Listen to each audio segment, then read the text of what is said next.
هنا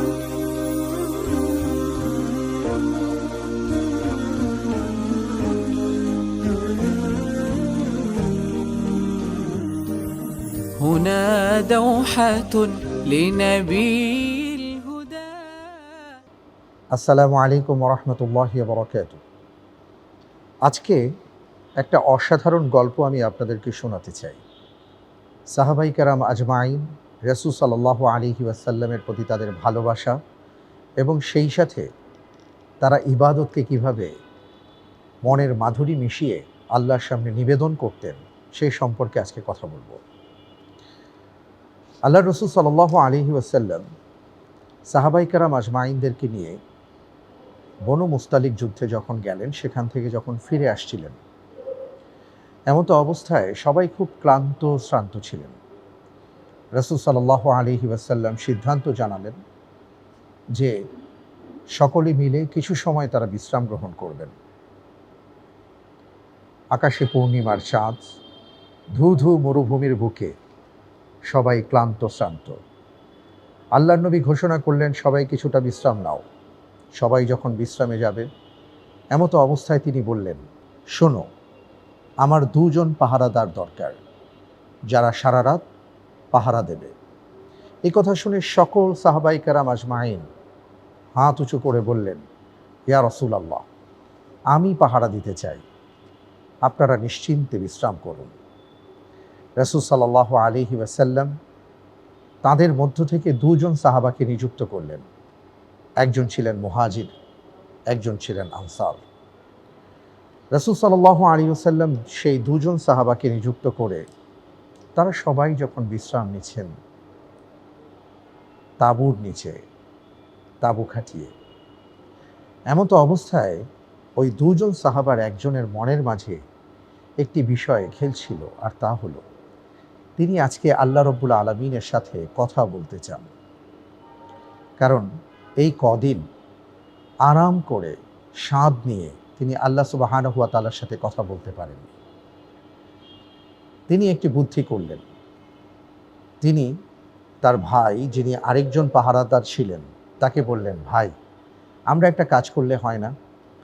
সারা রাত দুজন পাহারা না দিয়ে আসুন, আমি অর্ধরাত জেগে থাকি, এরপর আবার অর্ধরাত পরে আমি ঘুমিয়ে যাব, আপনি জেগে থাকবেন।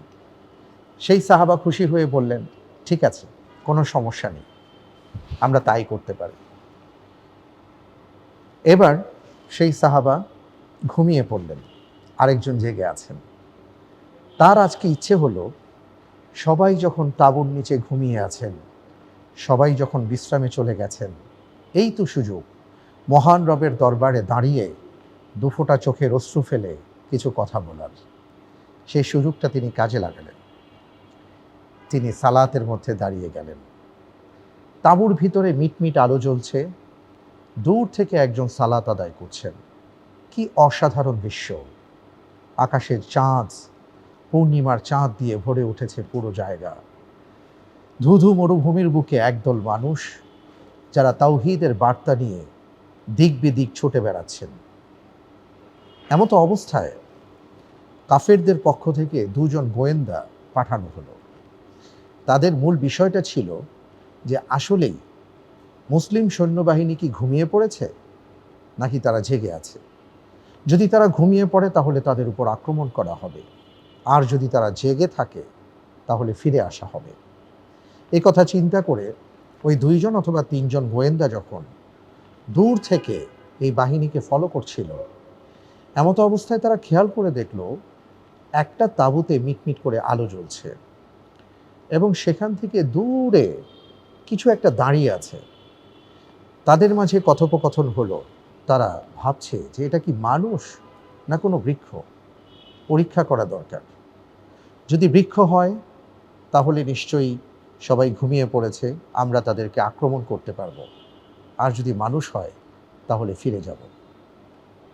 তিনি সূরা ফাতিহা তিলাওয়াত করলেন, তিনি সূরা তহা তিলাওয়াত করছেন এবং তিলাওয়াতের সাথে সাথে তিনি যেন হারিয়ে যাচ্ছেন। এদিক দিয়ে গোয়েন্দা বাহিনী, কাফেরদের পক্ষ থেকে যারা এসেছে, তারা বলল, দেরি না করে আসো, একটা পরীক্ষা করা যাক।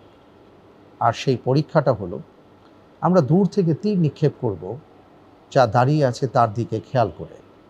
যদি সেটা মানুষ হয় তাহলে তো পড়ে যাবে, আর যদি বৃক্ষ হয় তাহলে সেটা দাঁড়িয়ে থাকবে। তারা সেই চিন্তা করে প্রথমে একটি তীর নিক্ষেপ করলো, দেখলো না, সে দাঁড়িয়ে আছে। আবার একটি তারা তীর নিক্ষেপ করলো, এবারও সেটা দাঁড়িয়ে আছে।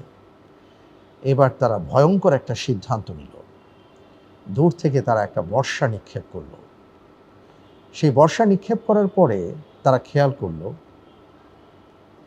যাকে তারা বৃক্ষ ভেবেছিল তিনি ছিলেন মানুষ। তিনি আস্তে করে রুকুতে চলে গেছেন। গোয়েন্দা, কাফেরদের গোয়েন্দারা বুঝতে পারল আসলে তিনি মানুষ ছিলেন। তাড়াতাড়ি তারা চলে গেল।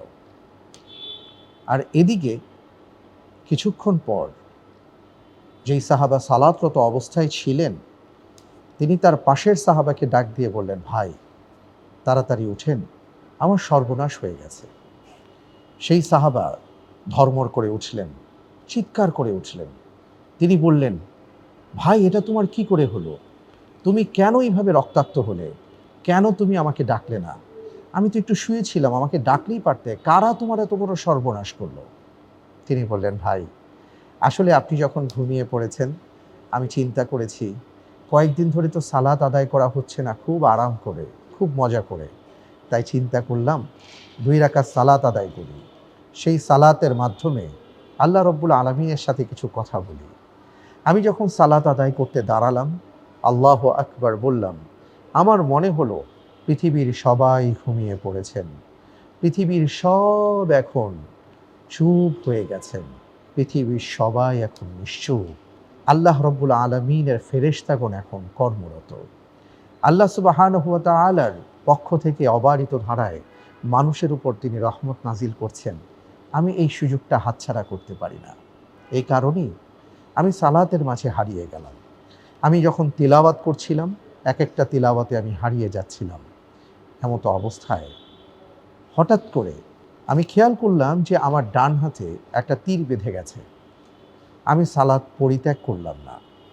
কিছুক্ষণ পরে আরেকটি তীর আমার বাম হাতে এসে বিঁধল। আমি তাও সালাত ছেড়ে দেইনি।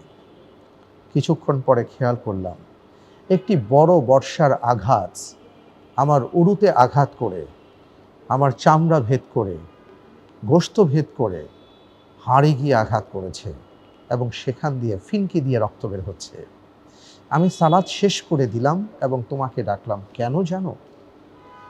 আমি আল্লাহর শপথ করে বলি, আল্লাহর কসম করে বলি, যদি তোমাদের জীবনের উপর আমার শঙ্কা না থাকতো, যদি রাসূল সাল্লাল্লাহু আলাইহি ওয়াসাল্লামের জীবনের প্রতি আমার শঙ্কা না থাকতো, তাহলে আল্লাহর শপথ আমি এই সালাত কখনোই ছাড়তাম না।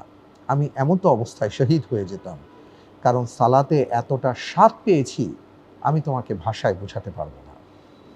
প্রিয় দর্শক, এই ঘটনাটি ঘটেছিল যখন সাহাবায়ে কেরাম আজমাইন অন্যান্যরা ছিলেন তাঁবুতে আর তিনি বাইরে পাহারা দিচ্ছিলেন, অথবা তিনিও তাঁবুতে ছিলেন। মূল ব্যাপারটা হলো তারা এইভাবে কিয়ামুল লাইল করতেন, তারা এইভাবে সালাতের মাধ্যমে স্বাদ আস্বাদন করতেন, তারা এইভাবে সালাতের মাধ্যমে স্রষ্টার সান্নিধ্য খুঁজে বেড়াতেন। আমাদের আজকে সালাতটা কেন সুন্দর হয় না?